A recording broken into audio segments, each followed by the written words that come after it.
We're recording there. Yep. Mm. Welcome to the best show that you. God bless it all. Okay, we'll get rid of that. One, Take two. 2, 3, 4. Welcome to one of the best days of my life, and it's not because it's sunny outside and it's a great California day. It's because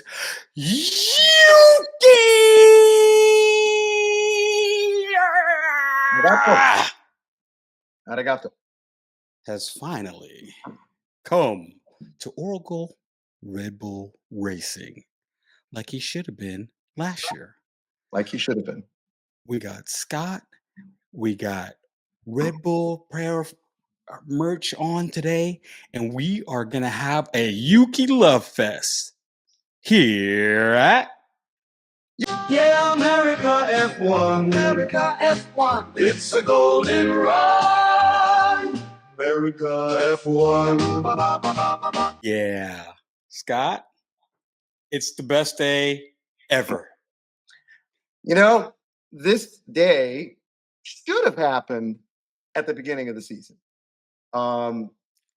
Because I mean he beat Liam 8-0 in quali head to head.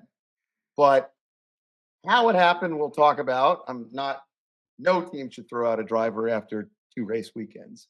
But again, Yuki deserved the seat. This is his 5th season in Formula One. He's shown tremendous growth. His team radio is nothing like the way that it was. He talks calmly now. He strategizes. And if it weren't for those idiots at his team on strategy, he would be high up in the points and high up in the Drivers' Championship. Yeah, Yuki Tsunoda lost about 18 points in the last 2 races due to poor Racing Bull's strategy. He's in the form of his life right now. He really is. And the great thing is that he's leaving the strategists at Racing Bulls. Well, look, I mean, when you're going to Anna Schmidt's in terms of strategy, you are literally going into the arms of the preeminent strategists in Formula One. And you are going into the arms of probably the preeminent pit crew in Formula One. Although without Callum Nicholas there, makes me sad. But it's still a great pit crew even without Callum, although Callum was the anchor of it. So on those things, he clearly is taking a huge step up. I can't imagine a day. Let's see. I'm going to give you my best days, and you can give me your best days in Formula One. Here are my best days in Formula One. When Lewis Hamilton won his first championship, Oh. when Lewis Hamilton won his 7th championship, when Lewis Hamilton went to Ferrari, and then when Yuki Tsunoda got his just due, because we all know I love Yuki. He's a teddy bear, and I got a great merchandising idea for Red Bull. Make Yuki teddy bears because he's so cute, cuddly. Just make a Yuki teddy bear. I can see them. I'll buy one. Well, you'll notice on our page we put up a big post today to celebrate him coming and ask if it was the right decision of Yuki being sweet to fans because he's so adorable. My greatest moments in F1. Michael Schumacher winning his 7th championship. Michael Schumacher winning his 1st championship. Michael Schumacher is the driver who got me into F1 and probably why I wear a JMD helmet today, his helmet designer. But this is not about Michael Schumacher. This is about the man, the myth, the legend, Yuki Tsunoda. Right. And other great days would be Lewis winning his 7th world championship. Another great day was Lewis winning his 8th until it wasn't. I would say, frankly, Lewis winning Silverstone last year was one of the greatest moments I've ever seen in Formula One. It's the greatest moment that I've ever. Well, one of them of me being at the track. That one, and unfortunately, I was there. Well, I mean, it was glorious, Scott. Another one of them was Max Verstappen winning 10 in a row. I was there for that at Monza. I congratulated Jonathan Wheatley about that in the airport right afterward. And another one is Yuki Tsunoda, finally, after 5 hard seasons of work, getting the seat at Red Bull that he's earned. Now look at that. Now, how could you not love that little Yuki bear? Yuki, when he was in karting, I mean, look at that. Oh, Yuki, Yuki, you made it, Yuki. And he's probably not too much taller than he is right there. Not a tall driver. He's competing with a few other with Isaac Hadjar, and he was competing with Nick DeVries for that title of who's the shortest driver. But the thing about Yuki is this team, the Red Bull family, threw every great hope at him. Everybody. Every Nick DeVries, oh, they're gonna, Helmut Marko, all these people. Nick DeVries is gonna kill him. Oh, right. And then what you learn from Nick DeVries? Yeah, he's better. Wiped the floor with Nick DeVries, ends his Wiped career. him. Okay, they throw Daniel Ricciardo, who I love. I love Daniel. Nicest guy in the paddock. They throw him at Yuki. Ricciardo's gonna wipe the floor with Yuki. You're gonna kill him. Astoundingly defeats him. They throw Liam Lawson at Yuki. Yuki defeats Liam Lawson 8-0 in quali, defeats him in races, and they give Liam Lawson the seat. It's just like, you know what? What the hell are they doing? What does this guy have to prove? How many more great something hopes does he have to beat to get the seat? So finally, when Liam blows up, and again, I think it's completely wrong to get rid of a driver in 2 race weekends who is unfamiliar with what is the hardest car to drive in Formula One.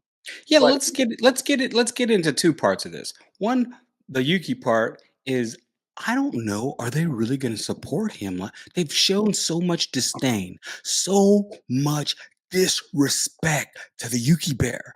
Are they really going to support and cuddle him like he needs to be? What choice do they have? Who's left? If he fails, are they going to dig up Danny Ricciardo from retirement? They call him Checo. Checo, come back, Checo. Por favor. I don't think Checo, by the way, would take the call anymore. I think he would tell them to go screw themselves. Really, what are the alternatives? Lewis is going, and he's not joining Red Bull. Lando and Oscar are tied up. I don't think Albon wants anything to do with them. I don't really know what their alternatives are. Maybe Nico Hulkenberg would go. I think he would go. I think Carlos might go. If Williams doesn't have him locked down, I don't know what the contract says, but they kind of have to make it work. It's really embarrassing. What are they going to go through another driver in another few races? But I want to be clear about something. I don't think Yuki's going to do so well the first few races because they didn't train him in the Red Bull car. The Racing Bull car is not a training ground for the Red Bull car. The Racing Bull car we have today is a stable, balanced car that is easy to drive, that has a slightly lower performance ceiling than the Red Bull car. The Red Bull car is an extraordinarily unbalanced, unstable, extraordinarily oversteery, loose car that even Max is having trouble driving. And that's why he can't put it at P1. Well, Yuki says the car's faster in Formula One.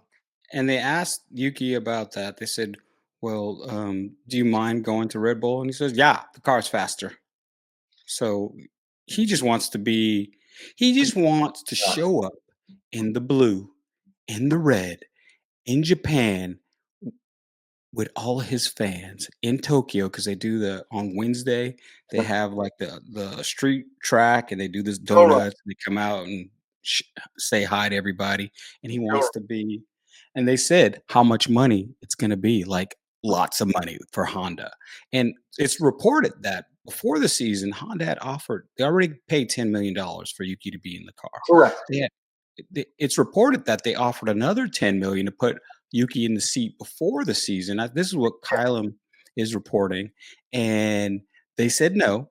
And then apparently a few days after China, they went back to Honda and say, can you still do that deal? Mm-hmm. And I don't know if they gave him the full $10 million, but they said, yeah, well, we'll break you off some money. right? But you have to do it before Yes. for the Japanese Grand Prix. And they said, okay. And then here we are. Yeah. Look, I do worry about.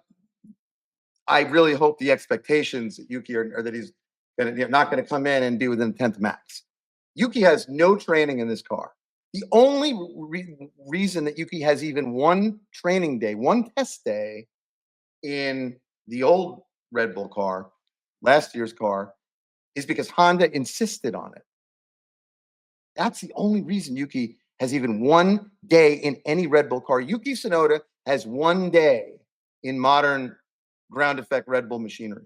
One day That's since a Honda travesty insisted because when they you never think wanted that he's, the car. yeah, they never gave it to him. And he's been with them for what, 4 or 5 seasons 5 years. now. This is the 5th season.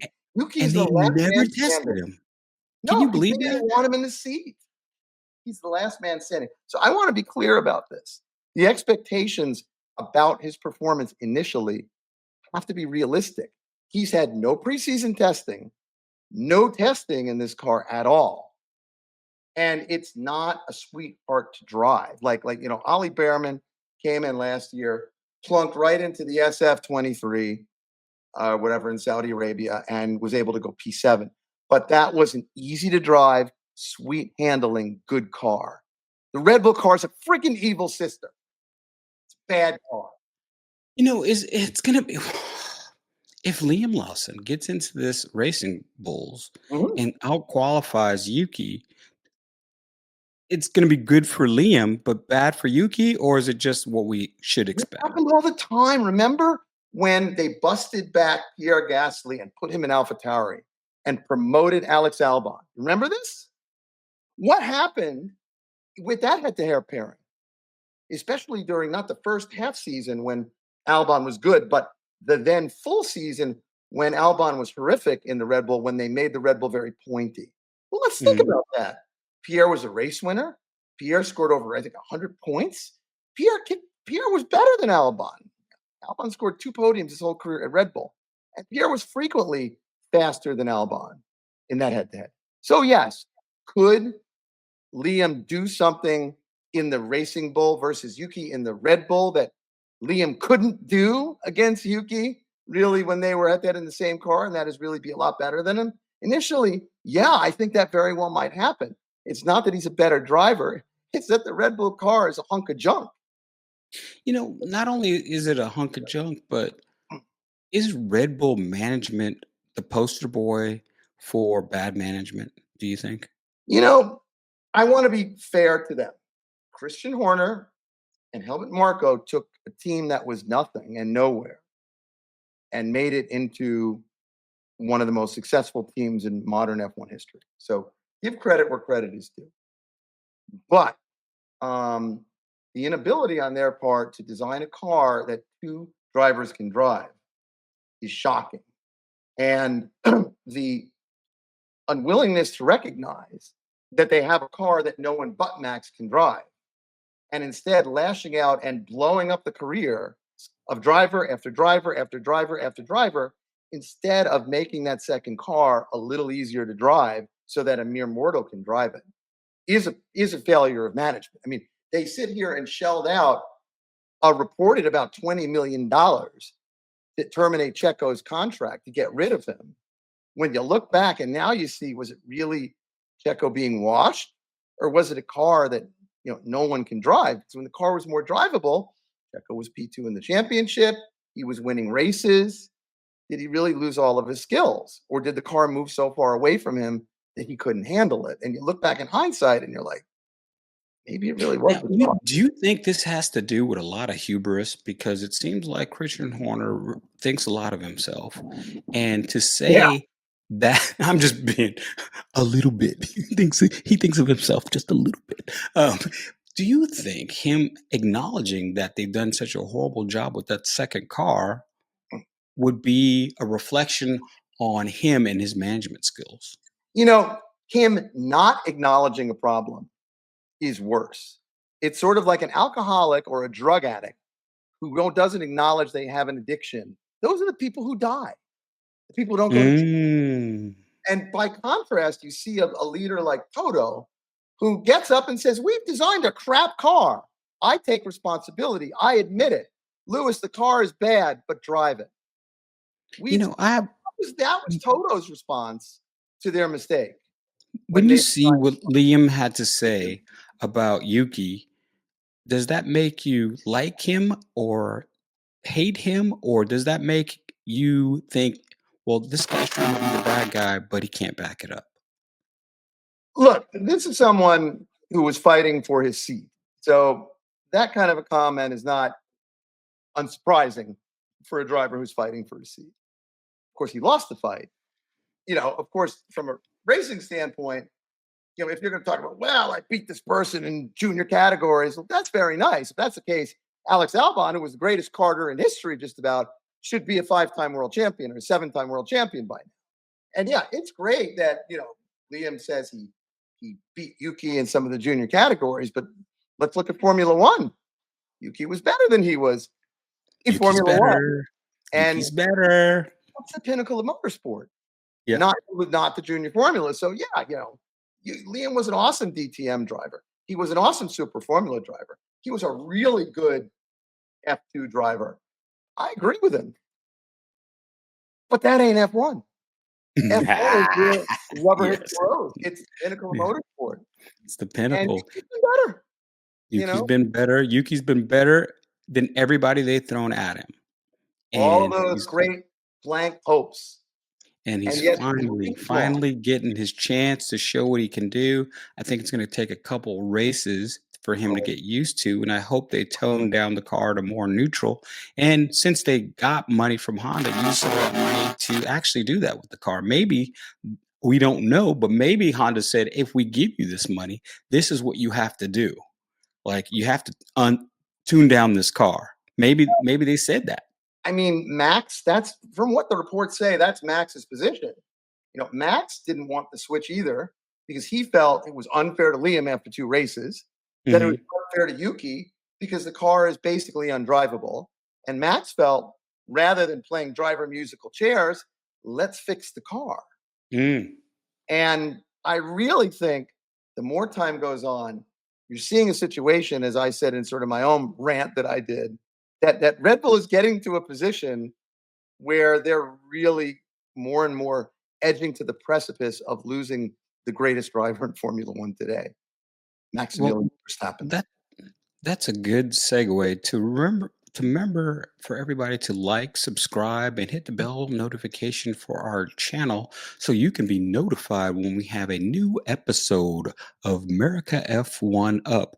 Also, go to Instagram and you can check out experiences.xo. That is Scott's behind the scenes paddock lifestyle channel. And I really like it because I go on there and I see people that I don't know who it is. And then I DM Scott, like, who's this? And he tells me, and I'm like, dude, how do you get all this great behind the scenes information and shots? You got to go to that site because you see things on there that even when you're at the paddock, you might have not noticed or you don't see. Scott has all the behind the scenes information. And if you want that behind the scenes look at Formula One, go to experience.xo.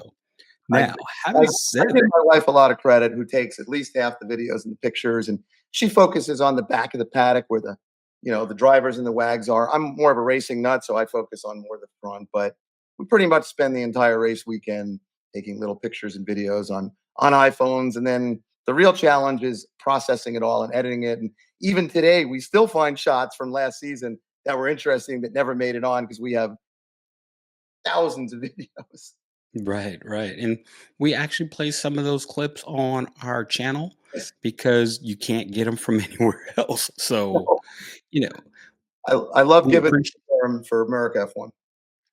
Now, I want to see what, since it's cherry blossom season, as you can see out there, I want to see if they have a nice cherry blossom helmet for Yuki because I'm going to get the little small one. You know how they have the little small helmet, the replica, whatever they get that has Yuki for Red Bull, I'm sold. Just like all the Ferrari merch for Lewis, I'm sold. Yuki, I'm sold. Bring it out. Give me my cuddly, cuddly, cuddly teddy bear, and give me some cherry blossom merch, and I'll actually wear Red Bull cherry blossom merch. I think Red I Bull's will. going to get some new fans. Huh? Red Bull's going to be getting some new fans. Yuki's pretty popular. From what I hear, Scott, is that he's the second most popular person for every team, meaning that the team has their like McLaren will be Lando, but number two will be Yuki, and then except for of course Ferrari, you got Charles and Lewis, you can't touch that. But if you go to other teams, they'll have Fernando Alonso and then Yuki. So each team, Yuki's the second over the second driver. They love Yuki more. Everyone. So Yuki's really popular, and I hope that somehow this works out. Even though Ford is coming next year, my dream is for Yuki to do so well that they have to keep him. They'll keep him regardless of Honda. If he does well, they'll keep him because they need a second driver who works, who can contribute points. And they've been, wandering around for many, many years looking for that. We thought we had one in Checo. And then I think they developed the car away from him. Not deliberately, but they developed it more in the pointy direction to the point where he could no longer drive the car. So we'll see if Yuki can handle this kind of a car. Truthfully, we don't know if he can or not because he's had no experience in the car, not even preseason testing. No, but right now, as we speak, I'm sure he's in the simulator. Yes, but the simulator is not quite the same as a car in real life. It's helpful, but it's not quite the same. Well, you heard it here first. Scott says that Yuki's going to have a couple problems and that supposedly Liam might beat him out in this Japanese Grand Prix. I'm hoping and praying that the little cuddly Yuki bear will show and just catch lightning in a bottle. And at the Japanese Grand Prix, put that dang number 2 Red Bull in the top 5 in qualifying, and then in the race, come in number 4 or 5. That's what I'm praying for. Will it happen? Probably not, but I am praying for it. Thank you for our quick show on our little best guy, Yuki, here at America. Yeah, America F1. America F1. It's a golden ride. America F1.